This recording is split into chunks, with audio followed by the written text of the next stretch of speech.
여러분, 우리들에게 수호천사가 있다는 거 알고 계시나요? 네, 정말로 수호천사가 있습니다. 그래서 엄마가 아빠가 자식들을 위해서 기도해서 그 기도의 응답으로 우리 아이들이 얼마만큼이나 이렇게 위기를 잘 모면할 수 있도록 하나님의 천사가 잘 많이 도와주셨는지는 우리가 천국에 가보면 안다 그랬어요. 그래서 이 부모가 그 새벽에 자식을 위하여 하나님께 도와달라고 아이들을 맡기는 기도를 한다고 하는 것은 참으로 중요한 것이라고 할 수 있습니다. 사람에게는 두 종류의 천사가 따라다니고 있습니다. 실제적으로. 그래서 하나는 하나님께서 보내시는, 내가 태어나면서부터 나를 따라다니는, 나를 보호해 주려고 하는 수호천사가 있고, 또 하나는 내가 태어나면서부터 나를 멸망으로 이끌어 가려고 수고하는 악한 천사가 있어요. 그래서 두 사람에게는 언제나 두 천사가 있기 때문에 그 두 생각이 그들이 넣어주고 있는 것이에요. 하나님께 받아서 그들이 넣어주고 있기 때문에 눈에는, 우리들 눈에는 보이지 않지만 실제적으로 그들이 존재하고 있다고 하는 것을 알고 매 순간마다 하나님께 도움을 요청하는 것이 아주 좋은 일이라고 할 수 있겠습니다. 계시록 12장 7절에서 9절을 보시겠습니다. 하늘에 전쟁이 있으니 미가엘이라고 하는 건 예수님의 또 다른 이름입니다. 미가엘과 그의 사자들이 용으로 더불어 싸울세 용과 그의 사자들도 싸우나, 여기에서 말하는 용은 원래는 계명성이라고도 하고 루스벨이라고도 하는 천사들의 최고의 장이었어요. 한반에 보면 반장이 있듯이 천사들에게서도 그 장이 있었는데 그 천사장 이름이 계명성이라고도 하고 루스퍼, 루스벨 이렇게 통했습니다. 그의 이름이 여러 가지였어요.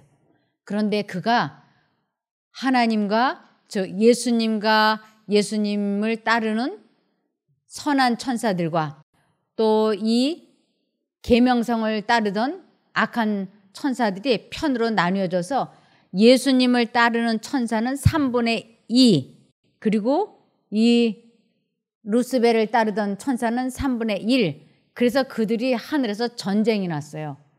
그 전쟁이 나서 그때부터 이 루스벨, 루스퍼, 계명성 이렇게 불리던 그의 이름이 그때부터 마귀, 늙은 뱀, 용, 온 천하를 꿰는 자, 이렇게 이름이 바뀌어버린 것입니다. 그래서 지금 하늘에 전쟁이 있으니 미가엘과 그의 사자들이 용으로 더불어 싸울세 용과 그의 사자들도 싸우나, 이 사자라고 하는 것은 천사들을 일컫는 말이에요. 그래서 사자들도 싸우나 이기지 못하여 다시 하늘에서 저희의 있을 곳을 얻지 못한지라. 큰 용이 내어 쫓기니 곧 뱀, 옛뱀 곧 마귀라고도 하고 사단이라고도 하는 온 천하를 꿰는 자라. 땅으로 내어 쫓기니 그의 사자들도 저와 함께 내어 쫓기니라.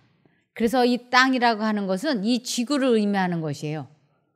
그래서 마귀가 자기의 부하들, 즉 악한 천사들과 함께 이 지구에 내려와서 이 지구에 살고 있는 사람들을 한 사람 한 사람씩 다 하나님을 믿지 못하도록 자기네만 믿을 수 있도록 해방을 하는 일을 이들이 하고 있는 것입니다. 그래서 하늘에 있는 선한 천사들은 이 사람들로 하여금 어떻게든지 구원받게 하려고 구원받을 후사를 위하여 보내심을 받은 천사들인데 각 개개인에게 한 사람씩 있는 것입니다. 그래서 여기 선한 천사들과 악한 천사들이 하나님의 지상 왕국 경영에 참여하고 있었다. 하나님의 영광을 드러낼 수 있는 방법으로 하나님의 영광을 드러낸다. 이 하나님의 영광, 이것은 하나님의 품성이라는 뜻이에요. 그래서 하나님의 품성을 드러낼 수 있는 방법으로 하나님의 사업을 바른 노선에서 진척시키는 것이 하나님의 뜻하신 바이다. 그러나 사단은 언제나 하나님의 의도하신 바가 역효과가 나도록 노력하고 있다. 하나님의 종들이 하나님의 사업을 진척시킬 수 있는 유일한 방법은 그들이 하나님 앞에 겸손하게 스스로를 낮추는 도리밖에 없다. 그들은 결코 자기들의 노력을 의존해서는 안 된다. 이 마음속에 하나님의 나라를 이루기 위하여 하나님의 천사들은 계속 사람들을 하나님의 생각을 주입을 시키고 있고, 또 이 마음을 지옥을 만들기 위해서 사단은 계속 사람들 마음속에 악한 생각을 주입을 시키고 있는 것입니다. 그런데 이 루스벨, 계명성이라고도 하는 이 천사장이 고만 이 땅으로 추방당하고 난 후에 그 자리를 대신한 천사의 이름이 가브리엘이라 그래요. 이 가브리엘 천사는 아주 중요한 임무가 있을 때마다 땅으로 내려와서 사람들을 도왔습니다. 이 가브리엘 천사는 예수님의 바로 다음 자리예요. 즉 사단이 예수님의 바로 다음 자리였는데 그가 이 땅으로 추방되고 그 후로 이 가브리엘 천사가 그 자리를 찾게 된 것입니다. 그래서 여기 이사야 14장 12절을 보시면 너 아침의 아들 계명성이여 어찌 그리 하늘에서 떨어졌으며 너 열국을 엎은 자여 어찌 그리 땅에 찍혔는고. 이 천국에서 전쟁을 일으켰다가 이기지 못하고 그가 이 땅으로 내려온 것을 지금 이렇게 이사야서에 설명하고 있습니다. 그러면서 유다서 1장 6절에 보시면 자기의 처음 주의를 지키지 않고 자기 처소를 떠난 천사들을 큰 날의 심판 때까지 영원한 결박으로 어둠 속에 가두셨다. 이 사단과 사단의 부하 노릇을 하는 그 악한 천사들이 이 지구 이외의 다른 곳에는 못 가요. 그러면서 그들은 하나님과 완전히 관계가 분리되어 있기 때문에 그들을 어둠 속에 가두셨다라고 표현하는 것입니다. 가브리엘은 하나님의 강한 자라는 뜻, 천사장으로 세 사람에게 하나님의 계시를 전하였으니 선지자 다니엘에게 2번 이상을 보이고 제사장 사가랴에게 그의 처 엘리사벳이 수태하여 생자할 것을 예고하고 마리아에게 예수 탄생하실 것을 예고하였다. 그리고 그러니까 예수님이 이 세상에 태어날 것을 그 마리아에게 가서 일러준 천사도 이 가브리엘이었어요. 그 다음에 제사장 사가랴에게 엘리사벳에게 침례 요한이 태어날 것을 알려준 것도 이 가브리엘 천사였어요. 그리고 다니엘에게 이 세상에 2300주야에 대해서 알려준 천사도 이 가브리엘이었습니다. 그리고 예수님이 겟세마네 동산에서 나의 하나님 나의 하나님 어찌하여 나를 버리셨나이까, 그 십자가에 달리기 전에 겟세마네 동산에서 예수님이 얼마나 고통스러워했는지 몰라요. 그래서 그가 나의 원대로 마옵시고 아버지의 원대로 되기를 원하나이다.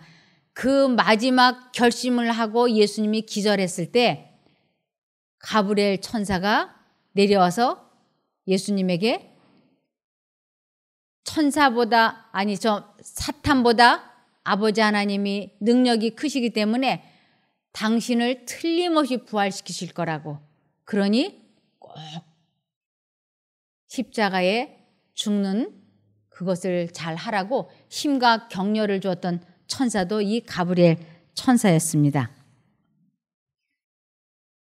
이렇게 사람들을 실제적으로 돕는 이러한 천사가 있는가 하면 또 사람들을 실제적으로 괴롭히는 생각을 주입을 시키는 악한 천사도 있다고 하는 것을 야고보서 4장 7절에 말씀하고 있습니다. 그러므로 여러분은 하나님께 복종하고 마귀를 대항하십시오. 그러면 마귀가 도망칠 것입니다. 우리 눈에는 보이지 않지만 실제적으로 우리 옆에서 이렇게 우리를 괴롭히는, 우리를 돕는 두 천사, 선한 천사와 악한 천사가 있다고 하는 것을 성경에서는 참 많이 설명하고 있습니다. 그래서 이 마귀를 어떻게 하는 것이 대항하는 것이고 그에게 틈을 주지 않는 것인가? 그것이 우리 마음속에 자기들의 생각을 주입을 시킬 때 하나님 쪽을 선택하는 것을 마귀를 대항한다, 이렇게 설명하는 것이에요. 사단이 넣어주는 생각을 받아들이지 않겠다고 하는 것을 마귀를 대항한다 그러고, 마귀가 넣어주는 생각을 계속 받아들이지 않으려고 하는 것을 마귀에게 틈을 주지 않는다라고도 합니다. 그래서 에베소서 6장 12절에 보면 우리는 사람을 대항하여 싸우는 것이 아니라 하늘과 이 어두운 세상을 지배하고 있는 악한 영들인 마귀들을 대항하여 싸우고 있습니다. 이렇게 설명하고 있어요. 저 사람이 나에게 화를 내게 해서 지금 내가 화를 내는 것 같지 않습니까? 그런데 그 사람이나 나나 우리가 싸우는 게 아니고 그 사람 마음속에 악한 마귀가 생각을 주입을 시켜서 나를 괴롭히는 것이고, 나 역시 사단이 악한 생각을 주입을 시켜서 그와 지금 싸우고 있는 것이기 때문에 저 사람도 마귀의 생각을 거절하고 나도 마귀의 생각을 거절하면 싸울 일이 없다고 하는 것입니다. 그래서 우리들이 싸우고 우리들이 미워하고 이러는 것은 우리가 그러는 것이 아니고 사단이 생각을 주입을 시켜서 그러는 것이지, 나 혼자서 죄를 짓는 생각을 만들어서 사람을 미워하거나 도둑질을 하거나 사기를 치거나 그러는 것이 아니라고 하는 것이에요. 그래서 우리들이 화가 난다든지 속상할 때 이 감정을 다스리기 위하여 우리가 하나님을 찾으면, 하나님을 부르면, 하나님을 선택을 하면 실제적으로 하나님의 천사가 우리를 이렇게 삥 둘러서 진을 쳐서 보호해 준다고 약속이 되어 있어요. 시편 34편 4절에서 8절. 내가 주님을 간절히 찾았더니 주님께서 나에게 응답하시고 내 모든 두려움에서 나를 건져내셨다. 주님을 우러러 보아라. 내 얼굴에 기쁨이 넘치고 너는 수치를 당하지 않을 것이다. 이 비천한 몸도 부르짖었더니 주님께서 들으시고 온갖 재난에서 구원해 주셨다. 주님의 천사가 주님을 경외하는 사람을 둘러 진치고 그들을 건져주신다. 너희는 주님의 신실하심을 깨달아라. 주님을 피난처로 삼는 사람은 큰 복을 받는다. 분명히 하나님을 부르면 하나님의 천사가 우리를 이렇게 손에 손을 맞잡고 진을 쳐줘서 보호해 준다고 약속이 되어 있는 것이에요. 그래서 이 신앙생활을 한다고 하는 것이 그냥 추상적이고 애매모호하고 뜬구름 잡는 것 같은 그런 것이 아니에요. 배가 고픈 사람이 빵을 먹으면 배가 부르고 목마른 사람이 물을 마시면 목마름이 해결되는 것처럼 실제적으로 우리가 하나님을 선택하고 부르고 기도를 하면 그분으로부터 실제적인 도움이 오기 때문에 하나님을 믿는다고 하는 것은 대단히 귀중하고 좋은 일이라고 할 수 있는 것입니다.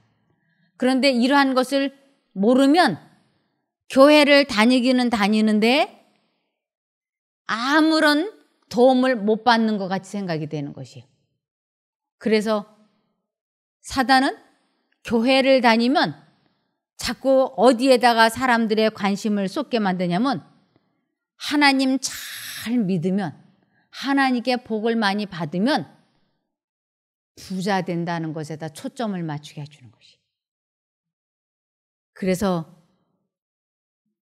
대부분의 교회가 하나님을 잘 믿으면 하나님께서 복에 복을 더하시고, 그래서 재물이 불일듯 일어난다. 그리고는 누군가가 헌금을 많이 해서 막 재물이 불일듯 일어나는 거, 그런 간증을 자꾸 시키곤 하는 것이에요. 저는 몇 년 전에 아주 유명한 교회의 여집사를 만났어요. 이분이 천번제? 무슨 제 있죠? 1000번 이렇게 1000번제. 1000번제를 하는데 1000번제를 지금 하고 있다고 얘기를 하더라고요. 그래서 그거 어떻게 하는 거예요? 그랬더니 1000번제라고 하는 건 예배를 1000번 드리는 것을 의미를 해요. 그런데 그 구역반 예배를 1000번을 해도 되는데, 그 예배를 드릴 때마다 빈손으로 안 가고 자기가 금액을 정해요. 내가 5,000원을 그 구역 예배를 드릴 때마다 5,000원을 헌금을 하겠다. 아니면 10,000원을 하겠다. 이렇게. 근데 이분은 이제 10,000원을 하는 거예요. 근데 일주일에 한 번씩이니까 한 달이면 4번을 하잖아요. 일주일에 한 번씩 4번 내지 5번 하는데 그냥 갈 때마다 10,000원을 해. 이게 1000번 하면 얼마일까요? 네, 1000만 원. 그래서 왜 그걸 하느냐 그랬더니 1000번제를 해서 한꺼번에 1000만 원은 하나님께 못 바쳐도 일주일에 한 번씩 10,000원 해서 1000만 원 하나님께 바치면 하나님께서 복에 복을 더하실 것을 기대를 하고 그렇게 하고 있는 것이. 근데 이분이 사업이 안 돼가지고 끼니를 그릴 정도로 어려운 거예요. 그러니 이 생활이 어려운 사람이 일주일에 한 번씩 그 10,000원을 갖다 바친다는 건 아주 허리띠 졸라매가 하는, 뭐라 그럴까요? 이것을 고행이라고 할까요?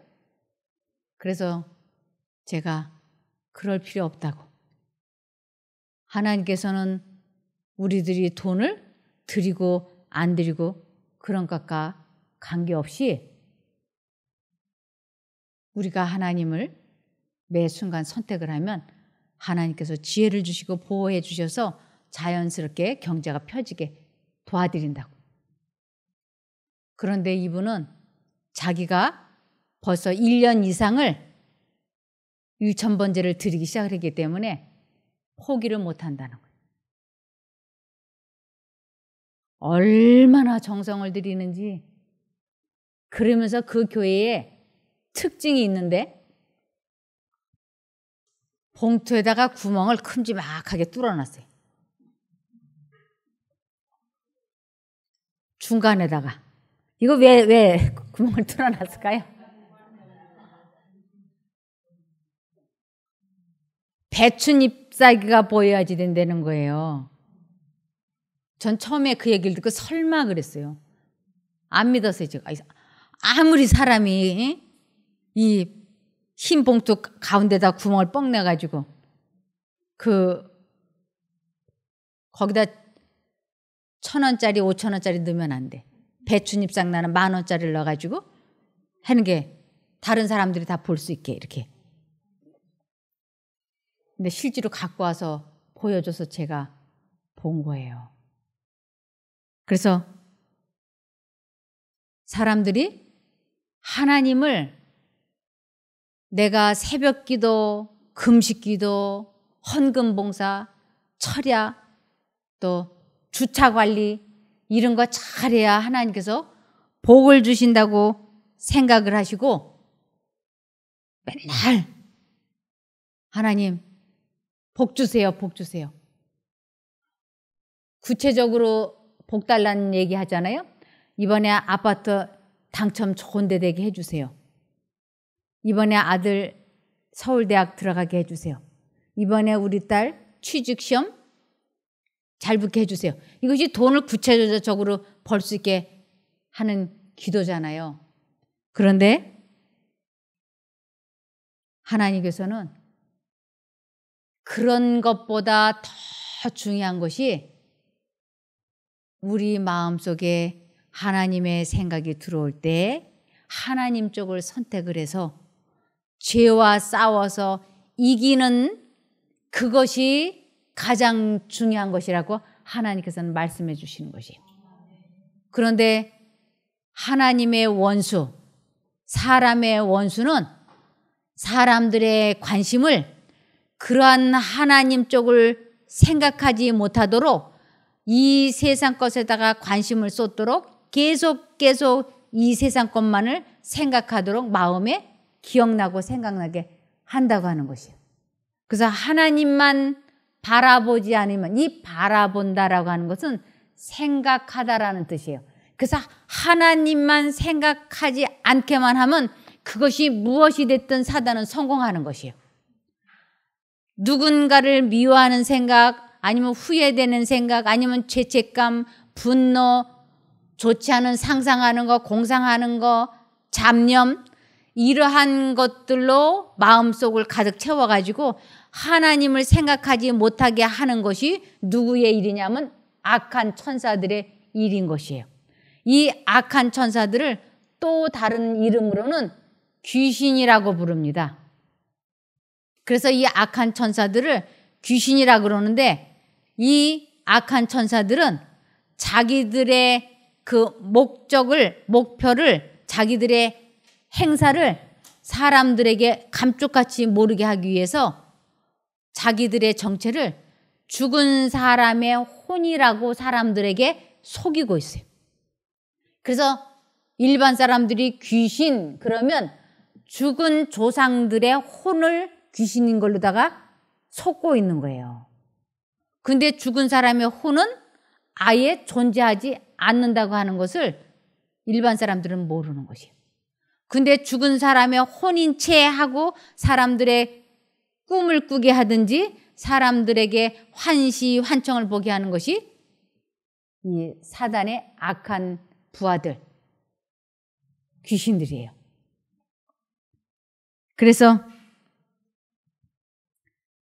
이 세상에는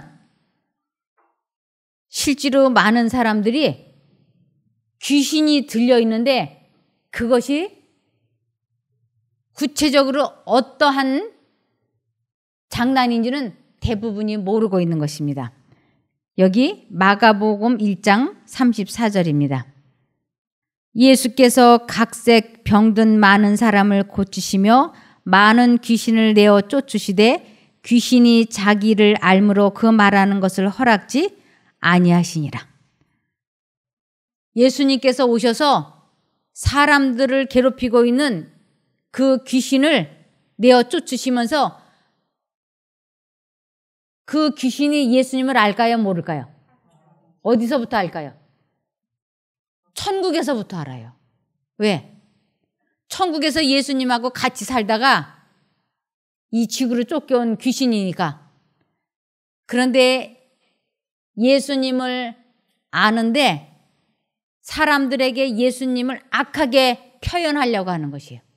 그래서 예수님께서 여기 말씀을 하시잖아요. 귀신을 내어 쫓으시되 귀신이 자기를 알므로 그 말하는 것을 허락지 아니하시니라.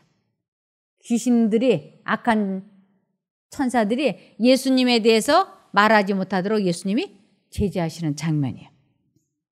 그래서 마태복음 8장 16절에 저녁이 되자 사람들이 예수님께 귀신 들린 사람들을 많이 데리고 왔습니다. 예수님께서 말씀으로 귀신을 쫓아내시고 그 모든 병자들을 고쳐주셨습니다. 이 귀신 들린다는 게 어떻게 하면 귀신이 들리는지를 이제 오늘 제가 그걸 말씀을 드리려고 합니다.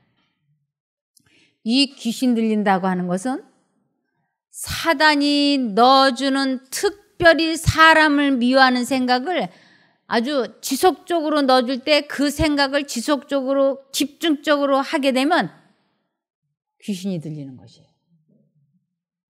그래서 사람을 미워하면 큰일 나는 거예요. 그 사람을 지독히 미워하는 생각을 주입을 시키고 그것을 마음속에서 버리려고 하지 않고 그것을 계속 돌리는 것을 전도서 9장 3절에 모든 사람의 결국이 일반인 그것은 해 아래서 모든 일 중에 악한 것이니 곧 인생의 마음에 악이 가득하여 사단이 넣어주는 생각이 가득하여 평생에 미친 마음을 품다가 후에는 죽은 자에게로 돌아가는 것이라. 설마 내가 이렇게 해서 미쳐버릴 거라고 누가 사람들이 생각이나 했겠어요? 그런데 누군가를 미워하는 생각을 골똘히 품으면 그것이 바로 귀신이 들린다고 성경에는 말하고 있는 것입니다.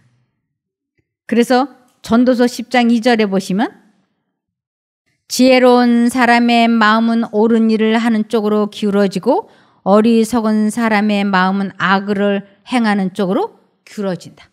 지혜로운 사람, 즉 하나님 쪽을 선택하는 사람은 하나님 쪽을 선택하고 사단을 선택하는 사람은 악 쪽으로 기울어질 거라고요. 그래서 이 가운데는 없어요. 이쪽 아니면 저쪽으로 치우치게끔 되어 있는 것입니다. 여기 아주 유능하고 똑똑한 이 사람이 회개를 했더라면 제2의 사도 바울과 같은 사람이 되었을 거라고 하는 사람이 있어요. 이 사람이 누구냐면 요한복음 13장 2절 가룟 유다예요. 이 사람은 회개했더라면 정말 또 하나의 사도 바울이 될 뻔했다는 사람인데 마귀가 벌써 시몬의 아들 가룟 유다의 마음에 예수를 팔려는 생각을 넣었던 이 예수님을 팔고 싶은 이 가룟 유다는 이기심, 탐욕의 정신을 키워왔던 것이에요. 이 탐욕의 정신을 이걸 키워왔기 때문에 그 탐욕의 정신에 골똘하니까 마귀가 예수님을 팔아버리고자 하는 생각을 주입을 시켰을 때 그 생각을 거절하지 않냐고 그 생각을 딱 받아들인 것이에요. 이것을 딱 받아들이고 행동으로 옮기는 것을 귀신 들렸다, 마귀가 들어갔다라고 얘기합니다.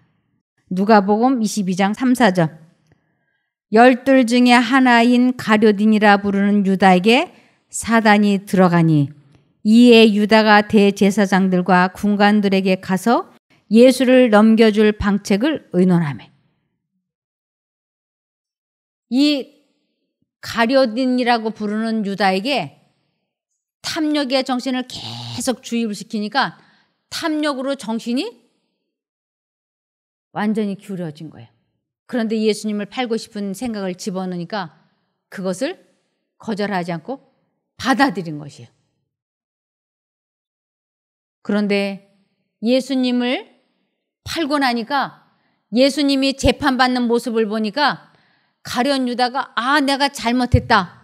이 후회와 사단이 주는 죄책감으로 그가 미칠 지경이 돼버린 것이에요. 정말로 미칠 지경이 된 것이에요. 이 사단이 주는 생각을 가지면 사람들이 미칠 지경이라 그러죠. 이 미친 마음이. 그래서 그가 견디다 못해서 어떻게 했느냐면 마태복음 27장 5절 그러자 유다는 그 돈을 성소에 내던지고 뛰쳐나가 목을 매달아 자살했습니다. 이 자살하고 싶은 충동은 사단이 주는 거예요. 사단은 사람들에게 자살하고 싶은 생각을 막 주입을 시켜요. 그러면 하나님께서는 그러면 안 돼, 죽으면 안 돼 하는 생각을 막 주입을 시키고 그래서 두 가지 생각이 들어올 때 가까스로 하나님 쪽을 선택을 하면 자살을 모면하지만 사단이 넣어주는 자살하고 싶다는 생각에 골몰해버리면 실제로 목을 매든가 수면제를 먹든가 무슨 일을 저지르게 되는 것입니다. 그래서 에베소서 4장 26절 27절을 보시면 화를 내어도 죄를 짓지 마라 그러세요. 화가 나는데 어떻게 죄를 안 지을 수 있을까요? 근데 사단이 욱하고 화를 내게 할 때 입을 꼭 다물고 예수님을 불러서 이 감정을 다스리는 것을 죄를 짓지 않았다라고 얘기하는 것이에요. 욱하고 감정이 치밀어 오를 때 예수님 하고 부르면 이 감정이 싹 가라앉는 것을 화를 내어도 죄를 짓지 않는다라고 하는 것입니다. 그러면서 해가 지도록 분을 품지 말고 아침에 화가 났는데 하루 종일 그 생각하면 결국은 마귀에게 틈을 준 것이 돼버려요. 마귀는 우리 마음에 계속 그 생각을 주입을 시켰다가 저녁에 뻥 터지게 하려고 하는 거예요. 그러니까 화가 나더라도 예수님을 불러서 그 마음을 잘 다스리면 그 생각을 빨리 없애버리면 승리하게 되는 것입니다. 이 말과 생각과의 관계는 아주 중요하다고 여기 나와 있습니다. 말과 생각과의 관계는 그리스도와 보이지 않는 아버지와의 관계와 같다.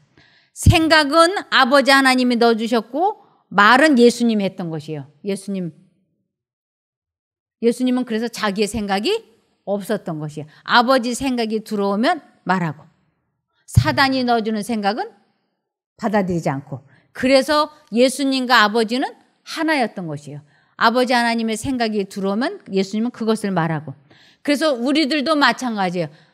아버지 하나님의 생각이 내게 들어왔을 때 그것을 말하면 아버지와 나는 하나인 거예요. 사단이 넣어주는 생각은 말하지 않고 그래서 그는 아버지를 나타내셨고 하나님의 말씀이라 일컬음을 받는다. 하나님이 그의 아들의 신성에다 인성을 입히시어 세상에 보내심은 사람이 보이지 않는 하나님의 형상을 지니도록 하기 위함이었다. 그는 말씀 속에다 그의 품성과 그의 능력과 그의 위엄을 그리고 하나님의 본성과 속성을 알리셨다. 신성이 부드럽게 하고 진정시키는 빛 가운데 있는 인성을 통하여 번쩍이었다. 그는 하나님의 율법의 화신이었고 율법은 하나님의 품성의 사본이었다. 아버지 하나님께서 예수님 마음속에 넣어주는 생각은 다 계명이었고 율법이었어요. 그것을 말하는 것을 하나님의 말씀이었다고.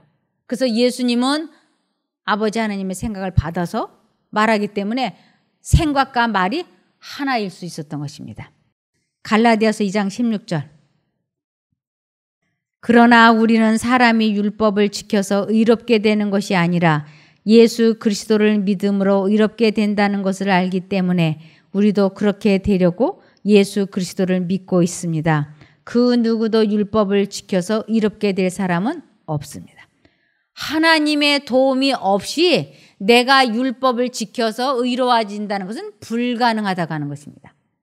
그래서 하나님께서 내 마음에 말씀을 하실 때 내가 하나님 도와주세요 하고 하나님을 의지할 때, 기도할 때, 부를 때 하나님의 천사가 우리를 보호해 주셔서 하나님의 뜻에 순종을 할 수 있게 해주는 것입니다. 우리는 우리 혼자서 무엇을 생각해낼 수 있을 만한 능력이 없다. 성령께서 우리의 능력이 되셔서 우리의 모습을 따라 우리의 품성을 빚고 건설하는 일을 하신다. 우리가 우리의 경험을 우리 마음대로 할 수 있다고 생각할 때 우리는 큰 실수를 하는 것이다. 우리 혼자 힘으로서는 결코 유혹을 이기고 승리할 수가 없다. 절대로 우리 혼자서는 사단을 이길 수가 없어요. 누구의 힘이 필요하냐면 우리들의 수호 천사가 우리를 둘러 진쳐줘야지 되는데 우리의 수호 천사가 우리를 도우려면 우리가 하나님을 불러야지 돼요. 그분의 도움을 요청을 할 때 하나님께서 수호 천사들에게 도와주라고 그러면 우리는 이길 수 있는 것입니다. 우리들 옆자리에 지금은 눈에 보이지 않지만 분명히 우리 옆자리에 있습니다. 그 수호 천사의 도우심으로 매 순간 승리하시기를 기원하며 말씀을 마치겠습니다. 기도하겠습니다. 하늘에 계신 저희들의 아버지 하나님, 저희들을 도우라고 수호 천사를 보내주신 것을 지금까지 모르고 살았습니다. 그러나 이제는 알았으니 매 순간마다 주님께 기도드리고 주님께서는 수호 천사들로 우리를 도우라고 명령해 주실 것을 믿사오니 도와주시옵소서. 죄와 싸워서 이기기 위하여 매 순간마다 마음과 정신을 하나님께 고정시키고 하나님을 잊어버리지 않으려고 노력하오니 저희를 도와주시기를 예수님 이름으로 기도드리옵나이다. 아멘.